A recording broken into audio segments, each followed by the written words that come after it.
விடைபெறுகிறேன். வாய்ப்புக்கு நன்றி தெரிவிக்கிறேன். தாம்பரத்தை சேர்ந்த சகோதரர் சரவணகுமார் அவர்கள், அவர் அநேகமா இஸ்லாம் வெளியமா இருக்க நிகழ்ச்சியில அதிகமான கேள்வி கேட்டவர் அவரைத்தான் இருப்பாரு. எங்க இருந்தாலும் வந்துடுறாரு அவர். அவங்களா அதனால நிறைய நிகழ்ச்சிகளை கேள்வி கேட்டவர். அவர் என்ன கேட்கிறாருன்னு கேட்டா, இஸ்லாம் சொல்லக்கூடிய சில விஷயங்கள், அதாவது மதம் அருந்தக்கூடாது, திருடக்கூடாது, பொய் சொல்லக்கூடாது, இது எல்லா மதத்துக்கும் பொதுவானது. இஸ்லாம் சொல்லக்கூடிய இந்த விஷயத்தை வந்து இஸ்லாம் மட்டும் சொல்லல, எந்த மதமும் திருடுன்னு சொல்லல, எந்த மதமும் கொலை செய்யன்னு சொல்லல. இந்த விஷயங்கள்ல கரெக்டா இருக்குது, அதை நம்ம கடைபிடிக்க முடியுது. ஆனால் இந்த இறைவன் விஷயத்துலதான் இஸ்லாம் வந்து ரொம்ப கடுமையான போக்கை மேற்கொள்ளுது. கடவுள் விஷயத்துலதான் கடவுளுக்கு இணையாக யாரையாவது கருதினால் அது பெரிய குற்றமாக இஸ்லாம் சொல்லுகிறது. அதை மட்டும் பெருசா கருதுவதற்கு என்ன காரணம் அப்படின்னு கேட்கிறாரு. இரண்டாவது, இந்த மாதிரி இணை கற்பிக்கிற பல கடவுள் வணங்கக்கூடிய மக்கள் நம்முடைய உறவினர்களாக இருந்தார்களே, ஆனால் அவங்களோட சேர்ந்து கொண்டு அந்த பூஜை புனஸ்காரங்களை செய்ய வேண்டிய நிலைமை வருமே, அதுல வந்து நம்ம கலந்து கொள்ளலாமா, எந்த அளவுக்கு பங்கெடுக்கலாம் அப்படின்னு கேட்கிறாரு. இஸ்லாத்தை பொறுத்த வரைக்கும் 3 காரியங்களை கடுமையான குற்றமாக உலகத்துக்கு சொல்கிறது. இஸ்லாம் வந்து உலகத்திலேயே பெரிய குற்றம் என்று 3 காரியத்தை சொல்லுது. பெரிய குற்றம் எதை வச்சு சொல்றோம்னு கேட்டா, அந்த குற்றத்தை செய்தவர்கள் நரகத்தில் போடப்பட்டார்களே, ஆனால் கடைசி வரைக்கும் நரகத்தில் தான் கிடப்பார்கள். இஸ்லாத்துல சொர்க்கம்னு ஒண்ணு இருக்கு, நாங்க நம்பணும். நரகம்னு ஒண்ணு நம்பணும். சொர்க்க நரகண்டா என்னன்னு போய் விளங்கிக்கிறங்க. நம்ம இந்த உலகத்துல வாழ்றோம் இல்லையா, இறந்து போயிடுறோம். இது இல்லாம இறுதி காலத்துல ஒரு நாள் உலகம் அழிக்கப்படும். இஸ்லாம் சொல்லுது இப்படியே தொடர்ந்து போய்கிட்டே இருக்காது உலகம். ஒரு நாள் இந்த உலகம் முழுமையா அழிக்கப்பட்டுவிடும். அழிக்கப்பட்ட பிறகு முதல் மனிதரில் துவங்கி கடைசியில் அழிக்கப்படுற காலம் வரைக்கும் உள்ள எல்லாரையும் கடவுள் திரும்ப உயிராக்குவார். இஸ்லாம் சொல்லுகிறது அது நியாய தீர்ப்பு நாள் என்று அதுக்கு பேர்.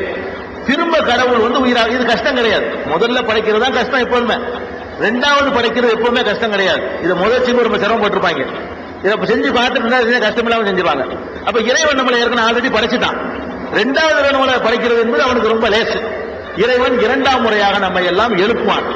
எழுப்பி முதல் மனிதர்களை இருந்து கடைசியில் அழிக்கப்பட்ட வரைக்கும் உள்ள முஸ்லிம்கள், இந்துக்கள், கிறிஸ்தவர்கள், நாத்திகர்கள், பௌத்தர்கள், சீக்கியர்கள், இன்னும் அத்தனை மாந்தர்களையும் ஒன்னாக நிறுத்தி வைத்து எல்லோரையும் கடவுள் விசாரிப்பார். விசாரித்து சில பேருக்கு சொர்க்கம் என்று தீர்ப்பளிப்பார். சொர்க்கத்துக்கு போயிட்டாங்கன்னா எப்ப பார்த்தாலும் இருந்துகிட்டே இருப்பாங்க. அழிவு கிடையாது, மரணம் கிடையாது, துன்பம் கிடையாது, நினைச்சதெல்லாம் கிடைக்கும். சில பேருக்கு நரகம் என்று தீர்ப்பளிப்பார். நரகம் என்று தீர்ப்பளிக்கப்பட்டவர்கள் 2 குரூப்பாக்கப்படுறாங்க. சில பேர் நரகத்துக்கு போனா நரகமே தான் கடைசி வரைக்கும். சில பேர் வந்து செஞ்ச தப்புக்கு கொஞ்ச நாளைக்கு நரகத்தில் இருந்துட்டு போதுண்டா இப்ப சொர்க்கத்துக்கு போட நடத்திடுவான். சில பேர் வந்து எப்போ எடுத்தெடுப்புல சொர்க்கம் போயிருவாங்க. சில பேர் கொஞ்ச நாள் நரகத்தில் கிடந்துட்டு அப்புறம் சொர்க்கம் போவாங்க. சில பேர் நரகத்துக்கு போனா நரகம் தான். இப்படி 3 குரூப்பாக அந்த தீர்ப்பு இருக்கும். இதுல நிரந்தரமா நரகத்துக்கு போற ஆள் யாருன்னு கேட்டீங்கன்னா அந்த 3 பாவம் செஞ்சவங்க. நான் சொன்ன 3 விஷயம் எனக்கு ரொம்ப பிடிக்காது. ஒண்ணு, கொலை செய்தவர்கள்.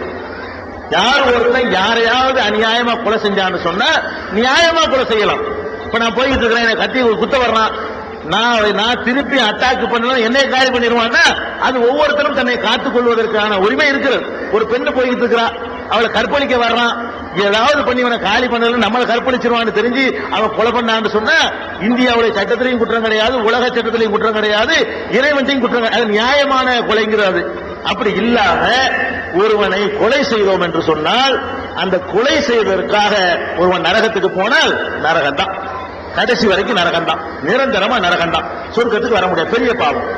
இரண்டாவது இஸ்லாம் வந்து பெரிய குற்றமா சொல்வது வட்டி.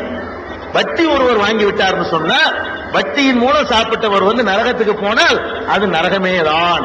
எந்த சந்தர்ப்பத்திலையும் வட்டியின் பக்கம் தலை வச்சிடாதீங்க, அது இறைவனுக்கு எதிராக தொடுக்கிற போர் என்று குர்ஆன்ல அறிவிக்கப்பட்டிருக்கிறது. 2. மூணாவது பெரிய குற்றம் என்னன்னு கேட்டா, இதான் ஃபர்ஸ்ட் குற்றம் கூட.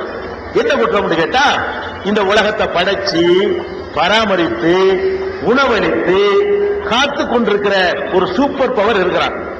அவன் அதை செய்யும் பொழுது அவனுக்கு சொந்தமானதை அடுத்தவருக்கு சொந்தம் என்று சொன்னீர்களே, ஆனால் அப்ப கடவுளுக்கு கோபம் வருகிறது. இப்ப நான் தான் அந்த என்னுடைய பணத்தை செலவழிச்சு இந்த வீட்டை கட்டுறேன், இது வீடு என் பணத்துல கட்டினது, என் உழைப்புல கட்டினது. கட்டிக்கிட்டு முடிச்ச உடனே என் வீடுன்னு ஒருத்தர் சொன்னா எனக்கு கோவம் வருமா இல்லையா? கோவம் வரும். அப்ப இந்த பூமியை படைச்சது ஒரு கடவுள், காற்றை தந்தது கடவுள், சூரியனை தந்தது கடவுள், சந்திரனை படைச்சது கடவுள், நம்ம பிறக்கிறதுக்கு முன்னாடி எல்லா செட்டப்களையும் கருவறையில உண்டாக்கி வச்சது கடவுள், பிறந்த பிறகு நம்ம வாழ்வதற்குரிய அத்தனை வசதிகளையும் செஞ்சவர் ஒரு கடவுள். அவ்வளவு செஞ்சிருக்கும் பொழுது இதான் எனக்கு செஞ்சிச்சு, இதான் எனக்கு செஞ்சிச்சு, இவர் தான் செஞ்சாரு, அவர் தான் செஞ்சாருன்னு காட்டணும்னு சொன்னா அந்த படைச்ச கடவுளுக்கு கோபம் வருது.